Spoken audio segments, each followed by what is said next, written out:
প্রসঙ্গক্রমে নওজোয়ান ছেলেরা এটা মনে রাখো বাপ, এক নারী এবং নারীর প্রতি আসক্তি, এইটা তো একটা মৌলিক মানুষের স্বভাবজাত বিষয়, যে মানুষের অস্তিত্বের ভিতরে আল্লাহ তাআলা এটা দিয়েছেন। কিন্তু সেইটা কেউ যদি নেককার স্ত্রীর জন্য অপেক্ষা করে আর আল্লাহর কাছে দোয়া করে আর নেককার স্ত্রী, চরিত্রবান স্ত্রী মিলে, আল্লাহর কসম, তো পৃথিবীতেই তার ঘরে, তার জীবনে জান্নাতের সুখ বিরাজ করে। আর বন্ধু, চরিত্রহীন লম্পট হয়ে দিন রাত নারী ছবি, অশ্লীলতা, বেহায়াপনা, অসভ্যতা, বেহায়া বেপর্দা কোনো নারীর পিছনে ঘুরে, ছবিতে হোক আর বাস্তবে হোক, যে চরিত্রহীন লম্পট তার জীবন শেষ করে দিছে, খোদার কসম, আল্লাহর ওয়াদা আছে, ওই খবিস ও চিরেই তার জন্য বিবি মিলবে আরেকটা খবিস।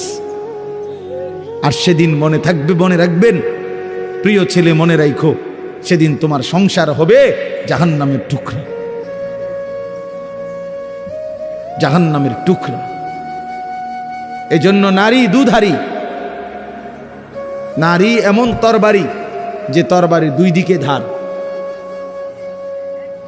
নারী যদি চরিত্রবান হয়, নেককার হয়, পবিত্র হয়, সতীসাধ্যী হয়, পর্দানসীন হয়, সে নারী জান্নাত, সে নারীর সংসার জান্নাতের সুখ। আর নারী যদি চরিত্রহীন হয়, বেহায়া হয়, বেপর্দা হয়, চরিত্রহীন, অসভ্য হয়, খোদার কসম, ওই নারী তোমার জীবনের জন্য জাহান্নামের আগুন টুকরো। এই জন্য তুমি মনে রাখো বন্ধু, আজকের এই চরিত্রহীনতা আগামী দিনে তোমাকে এর সুদ দিতে হবে। এটা স্পষ্ট আছে কিতাবে, আমার কাছে আরবি কিতাব আছে। ইমাম শাফিঈ রাহমাতুল্লাহ আলাইহি বলছেন, আয-জিনা কারজুন, জিনা ব্যভিচার, বিবাহ বহির্ভূত নারীর সাথে, মেয়ের সাথে যে কোনো রকমের সম্পর্ককে জিনা বলে।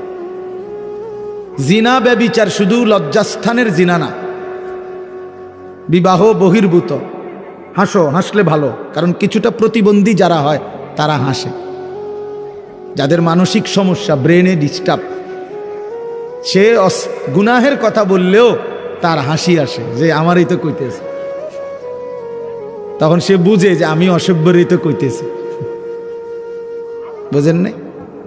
তখন এটা বুঝাই যায় যে সে যে কিছুটা প্রতিবন্ধী, এটা তখন বোঝা যায়। বুঝছেন?